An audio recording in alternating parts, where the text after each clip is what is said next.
Good morning teachers. இந்த வீடியோவில் maths கொஷின்ஸை படிக்கிறதுக்கு முன்னாடி இந்த 50 பாயிண்ட்ஸு நல்லா ஞாபகம் வச்சுக்கிட்டிங்கன்னா ரீகால் பண்ணுறதுக்கு உங்களுக்கு ஈஸியாக இருக்கும். இது பேப்பர் 1ஆக இருந்தாலும் சரி, பேப்பர் 2காரங்களாக இருந்தாலும் சரி, இல்லை 2 எக்ஸாம் எழுதுகிறவங்களாக இருந்தாலும் இந்த கீ பாயிண்ட்ஸு ரொம்ப ரொம்ப முக்கியமானது. அதை தெரிஞ்சுக்கிட்டிங்கன்னா உங்களுக்கு ஈஸியாக இருக்கும். எண் முறைமைகளில் நம்பர் சிஸ்டத்தில் என்னது இயல் எண்களின் கூடுதல், அதாவது 1 + 2 + 3 +ன்னு வந்ததுன்னா அதுக்கு என்ன ஃபார்முலா?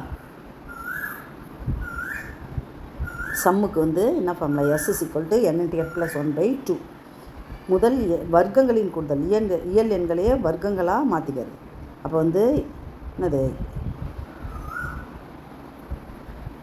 இப்போ முதல் n இயல் எண்களின் கணங்களின் கூடுதல். இது 1² + 2, இது 1 + 2+, இது 1² + 2² + 3², இது 1³ + 2³ அப்படின்னு வந்ததுன்னா இந்த மாதிரி ஃபார்முலாவை நீங்கள் யூஸ் பண்ணி எழுதணும். அடுத்தது பாருங்கள், port mass function. Port mass ஃபங்க்ஷன்னா ஏற்கனவே சொல்லியிருக்கவங்களுக்கு ஃபஸ்ட்டு ஒரு 2-3 ஃபங்க்ஷன் இருந்ததுன்னா ஃபஸ்ட்டு ஃபங்க்ஷனை ப்ராக்கெட்டில் எது இருக்கோ அவனை தான் முதல்ல செய்யணும். அப்புறம் ஹாஃப்னு கொடுத்துருந்தான்னா அவனை கொடுக்கணும். அதுக்கு அடுத்தது டிவிஷனை செய்யணும். அப்புறம் அதுக்கு அடுத்தது மல்டிப்ளிகேஷன், கூட்டல், கழித்தல். இந்த ப்ரியாரிட்டி இந்த ப்ராக்கெட்டுக்கு தான் ஃபஸ்ட்டு கொடுக்கணும். தமிழில் கூட அந்த வள்ளல் பெயர் கூட கர்ணன் தானே, அந்த வள்ளல் பெயர் கூட கர்ணன் தானே, அந்த வள்ளல் பெயர் கூட கர்ணன் அப்படின்னு சொல்லும்போது அடைப்பு, வகுத்தல், பெருக்கல், கூட்டல், கழித்தல், இந்த பேசிக்கில் தான் நம்ம ஃபஸ்ட்டு அடைப்புக்கு தான் ப்ரிஃபரன்ஸ் கொடுக்கணும். அப்புறம் வகுபடும் தன்மை. வகுபடும் தன்மை நீங்கள் 2ஆல் வகுபடும் தன்மையா, 3ஆல் வகுபடும் தன்மையா, 4ஆம் வகுபடும் தன்மையா அப்படின்னு ஒவ்வொரு 7 தவிர மற்றதுக்கெல்லாம் டீட்டெயிலாக உங்களுக்கு வீடியோ போட்டிருக்கேன். அப்படி தெரியலன்னாலும் சொல்லுங்கள், சொல்லிக் கொடுக்குறேன். ஒவ்வொரு எண்ணுக்கும் வகுபடும் தன்மை. இப்போ சப்போஸ் ஒரு எண்ணை இங்கே கொடுக்குறாங்க, அப்போ இந்த லாஸ்ட் டிஜிட்டை பார்த்துட்டு 2ஆல் வகுபடுமா என்னன்னு சொல்லிடலாம். ஏன்னா ரெட்டையாக இருந்தால் 2ஆல் வகுபடும். அப்புறம் 5ஆல் வகுபடுமா என்னன்னு சொல்லிடலாம். இந்த லாஸ்ட் டிஜிட்டை மட்டும் பார்த்துட்டு 5ஆல் வகுபடுமான்னு சொல்லிடலாம். அதே போல் 10ஆல் வகுபடுமான்னு சொல்லிடலாம். அப்புறம் சம் பண்ணாக்கா 3ஆல் வகுபடுமான்னு சொல்லிடலாம். சம் பண்ணி மல்டிபிள்ஸ் ஆஃப் 3னாக்கா 3ஆல் வகுபடும். அப்போ 9ன்னா 9ஆல், அதே போல் சம் பண்ணி 9ஆல் வகுபடுமான்னு மல்டிபிள்ஸை பார்க்கணும். 9னுடைய மடங்காக இருக்கா அப்படின்னு பார்க்கணும், கூட்டணும். அந்த மாதிரி ஒவ்வொன்றுக்கும் ஒரு ரூல் இருக்குது. அதை நீங்கள் தெரிஞ்சு வச்சுக்கணும். 11ன்னா 1 ஒரு நம்பரை கூட்டணும், சமமாக இருக்கணும். ரெண்டுமே சமமாக இருந்தால் 0, இதுலேருந்து இதை கழிக்கும்போது 0 ஆகிடும். அல்லது 11 மடங்காக இருக்கும். அதான் ரூலு. பகா எண்களுக்கு தனி வீடியோ போட்டிருக்கேன். 1லேருந்து 100 வரைக்கும் மொத்தம் 25 பகா எண் தான் இருக்குது. உடனே நீங்கள் என்ன செய்யுங்க, பகு எண்கள் 75 இருக்குதுன்னு நினச்சிக்கோங்க. ஆனால் அதுதான் இல்லை. 1 எந்த கட்சியிலையும் சேரல. அப்போ 74 தான் இருக்குது. 1 பகா எண்ணும் அல்ல, பகு எண்ணும் அல்ல. இரட்டை பகா எண் 1 தான். 1ன்னா 1 கிடையாது, எண்ணிக்கை 1. இரட்டை பகா எண் 2. அடுக்குக்குறி விதிகள் கண்டிப்பாக ஒரு 7 கொடுத்துருக்காங்க, அது தெரிஞ்சுக்கணும். a/m பெருக்கல் a/n a/m+n. இந்த அடுக்கில் இருக்கிறவனை கூட்டிக்கணும். அடிமானங்கள் சமமெனில் அடுக்குகளை கூட்டிக்கொள். அடுத்தது பாருங்கள், முற்றொருமைகள். இந்த முற்றொருமைகள்லாம் நான் பசங்களுக்கு சொல்லிக் கொடுக்கும்போது சினிமா முற்றொருமைன்னு சொல்லுவேன். இந்த மிடில் டைமில் எல்லா மேக்ஸ் டீச்சரும் இந்த ஐடென்டிட்டியை தான் நடத்துவாங்க. a + b² = a² + 2ab + b². இதே தான் நடத்துவாங்க பிடிச்சிக்கிட்டு. ஏன்னா ஈஸியாக இருக்கும் அவங்களுக்கு. அங்கே கணிதம் படிக்காத ஒரு நடிகர் கூட இதை எக்ஸ்பிளைன் பண்ணும்போது ஈஸியாக பண்ணிவிடுவார். அதனால் இந்த முற்றொருமை, இந்த வர்க்க முற்றொருமையில் 4 கொடுத்துருப்பாங்க 7th ஸ்டாண்டர்டில். கன முற்றொருமையில் ஒரு 3-4 கொடுத்துருப்பாங்க 8th. அதை நீங்கள் பைஹார்ட் பண்ணிக்கணும். அது எப்படி வருதுன்னு டெரிவேஷன்லாம் கொடுத்துருப்பாங்க. இருந்தாலும் தூக்கத்தில் ஏஞ்சி கேட்டால் கூட இந்த முற்றொருமைகளை உங்களுக்கு ஃபிங்கர் டிப்பில் இருக்கணும்.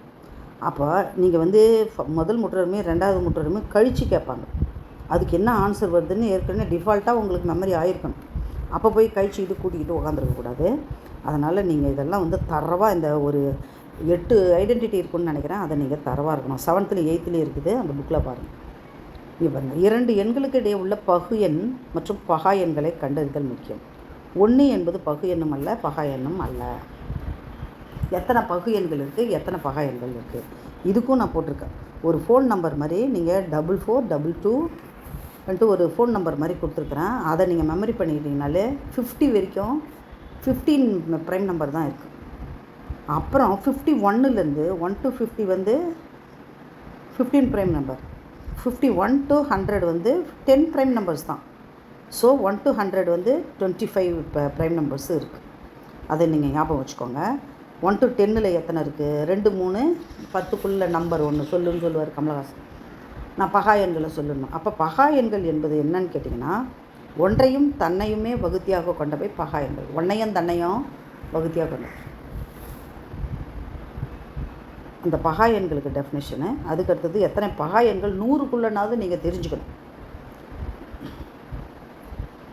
மீப்பே வா மீசிமா. அதே போல் இப்போ சில பகா எண்களை வந்து பகா எண்ணா அப்படின்றது ப்ளஸ் ஆர் மைனஸு 6ஆக தான் இருக்கும். ப்ளஸ் ஆர் -1 6உடைய மல்டிபிள்ஸாக தான் இந்த பகா எண்கள் மோஸ்ட்டாக வரும். அதுக்கடுத்தது மீப்பே வா மீசிமா. இரு எண்களின் பெருக்கல் பலன்.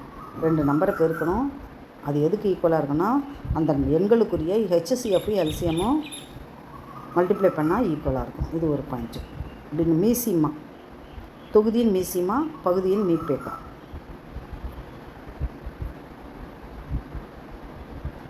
பாருங்கள், சார்பகா எண்கள். சார்பகா எண்களுடைய மீப்பே வந்து கண்டிப்பாக ஒன்று தான். அடுத்து இப்போ எது சார்பகா எண்கள் அப்படின்னு கேட்டிங்கன்னா 3 டைப்பாக வரும். அடுத்தடுத்த எண்கள் சார்பகா எண்கள். இப்போ 4, 5ன்னு இருக்குன்னு வச்சிங்கன்னா இவன் சார்பகா எண் தான். அடுத்தடுத்த எண்கள் சார்பகா எண்கள். ஒரு பகு எண்ணும் ஒரு பகா எண்ணும் ஒரு பகா எண் 19ன்னு வச்சுக்கோ. இப்போ இவன் 2 பேரையும் பார்த்தீங்கன்னா இவனும் சார்பகா தான், இவனும் சார்பகா தான், இவனும் சார்பகா தான். ஒரு பகு எண் ஒரு பகா எண் இப்படி வச்சுக்கலாம். இது அடுத்தடுத்த எண்கள் சார்பகா எண்களாக வர்றதுக்கு வாய்ப்பு இருக்குது. 3வது டைப் எதுனாக்கா ரெண்டுமே பகா எண். இப்போ 5, 7 இது பாருங்கள். இவன் 3த்துலேயுமே என்ன இருப்பான்? மீப்பேக்கா ஒன்று தான். அதனால் சார்பகா எண்களுக்கு மீப்பேக்கா எது வந்து மீப்பேக்கா 1 வருதோ அவை சார்பகா எண்கள். இங்கே பாருங்கள், 5, 7 அடுத்தடுத்த பகா எண்கள் மீப்பேக்கா 1 தான். அடுத்தது அடுத்தடுத்த எண்கள் பகா எண்கள். இப்போ வந்து பகா எண் வேறு கூட இருக்கலாம். 7, 23. இப்போ இவன் வந்து அடுத்தடுத்து இல்லை, ஆனால் 2மே பகா எண்கள். இவனும் சார்பகா எண்கள் தான். 3 டைப்பாக வரும்.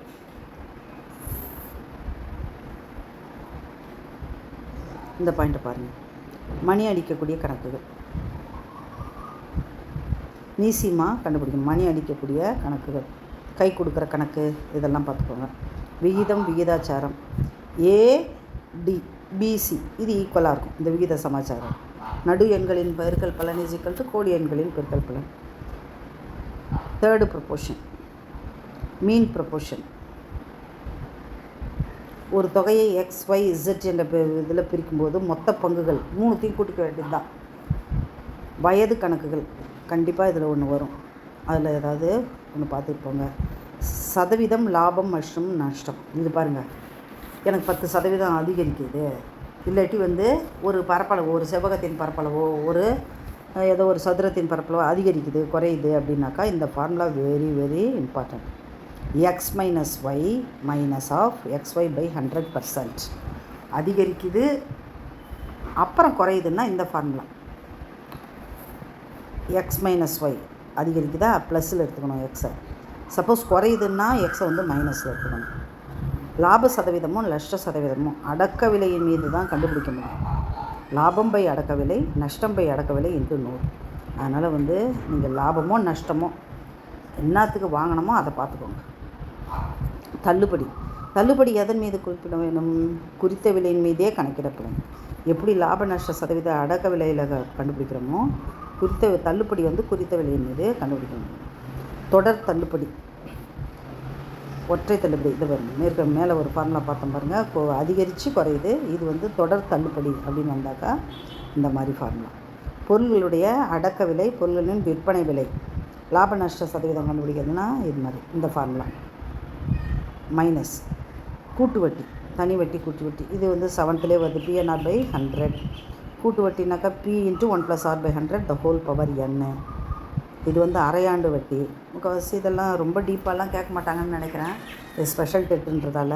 இருந்தாலும் நீங்கள் பார்த்துக்கிறது நல்லது. ஃபார்முலா வடிவில் கேட்டாங்கன்னா இதெல்லாம் பார்த்துக்கிறது நல்லது. ஏற்கனவே பார்த்துருந்தீங்கன்னா ரீகால் பண்ணுங்கள். இப்போ உட்காந்து அந்த ஃபார்முலா எப்படி வந்தது அப்படின்னு பார்க்காதீங்க. மேக்ஸ் டீச்சர்ஸ்க்கு ஈஸியாக இருக்கும். மற்ற டீச்சர்ஸுக்கு இல்லை ப்ரைமரி டீச்சர்ஸுக்கு கொஞ்சம் கஷ்டமாக இருக்கும். அதனால் புதுசாக எதுவும் படிக்க வேண்டாம்.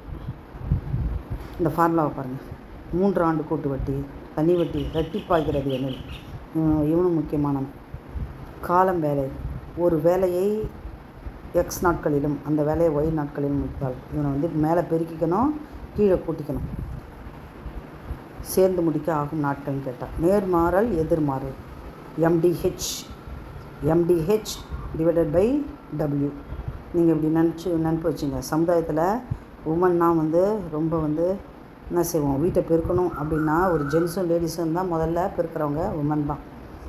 அப்போ வந்து MD மேலே இருப்பாங்க. இப்போ மேலே இங்கே என்னது HM அப்படின்னு கூட நினப்பு வச்சுக்கோங்க. அப்போ MDH பை W இதை நீங்கள் ஞாபகம் வச்சுக்கிட்டிங்கனாலே நம்ம இந்த கணக்கு சால்வ் பண்ணுறதுக்கு ஈஸியாக இருக்கும். MDH பை W அப்படி ஞாபகம் வச்சுக்கோங்க.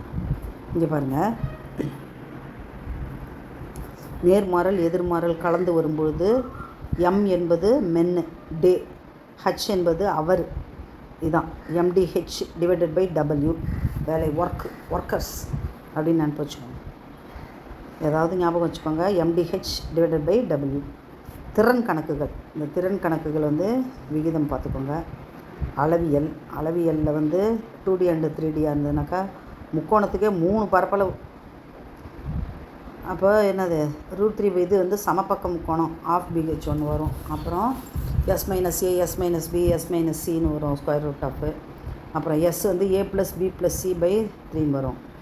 வட்டத்தின் சுற்றளவு பரப்பளவு பார்த்துங்க. அரை வட்டத்தின் பரப்பளவு சுற்றளவு. அங்கே போய் நின்று 5+2 × 6ன்னு போடாதீங்க. 36/7/6ன்னு ஷார்ட்டாக முடிச்சுக்கோங்க. அரை வட்டத்தை கொடுத்துட்டு அதனுடைய பரப்பளவு சுற்றளவு கேட்குறாங்கன்னா இந்த ஃபார்முலாவை யூஸ் பண்ணாதீங்க. ஃபார்முலாவை தெரிஞ்சுக்கோங்க. ஆனால் ஷார்ட் ட்ரிக் பார்த்தீங்கன்னா இவன் மொத்த வேல்யூ வந்து 36/7 தான் வருவாங்க. அப்போ வட்ட வில்லினுடைய கோணம் நீளம், இந்த வட்ட வில்லுக்கு நீளம் கேட்டிருந்தாங்கன்னா θ/360 × 2πr தான் வட்ட கோணப்பகுதியின் பரப்பளவு. திண்ம உருளையின் பரப்பளவு, மொத்த பரப்பளவு. 2 ஃபார்முலா இருக்குது.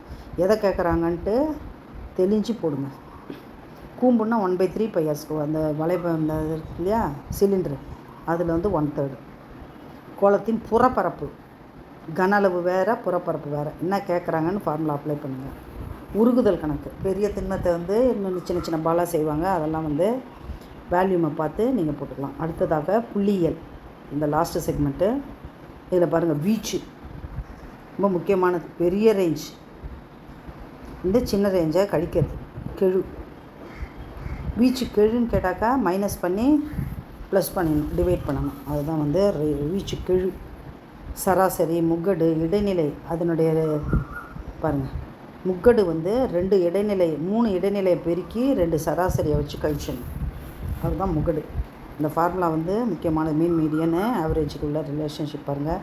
முதல் n இயல் எண்களின் திட்ட விளக்கம், ஸ்டாண்டர்ட் டிவியேஷன் பாருங்கள். இதுக்கான ஃபார்முலா.